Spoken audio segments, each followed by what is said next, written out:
Assalomu alaykum hurmatli qizlarjonlar. Mana men bugun Zangiota tumanidan Yashnobod tumaniga Parkent bozorini oldidagi Surayyoxonni oldilariga mana shu sovun gullarni o'rganish uchun keldim.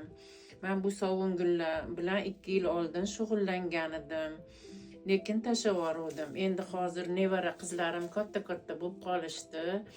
Nevara qizlarim hunarli bo'lishi uchun shu gulni o'rganishga bugun vaqt ajratib keldim. Mana bular menga mana shu 3 ta kompozitsiya yasashni o'rgatdilar. Xudoga shukr o'rgandim. Ancha juda ham tushunarli qilib o'rgatdilar. Ranglarga, gullarga narsalar ham sepishlarni hammasini o'rgatdilar. Men bulardan juda ham minnatdor bo'ldim. Va bularning hunarlarini nevara qizlarimga o'rgatib, bu hunarlarning davomiy bo'lishligini xohlayman.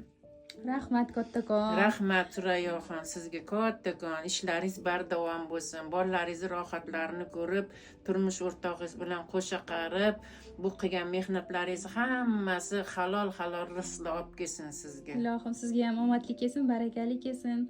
O'ylagan hamma niyatlaringizga yeting, nevaralaringiz rohatini ko'ring. Rahmat kattakon. Sizlar ham o'rganish niyatinglar bo'lsa, kelinglar. O'zlari chiqib kutib oldilar, o'zlari olib kirdilar.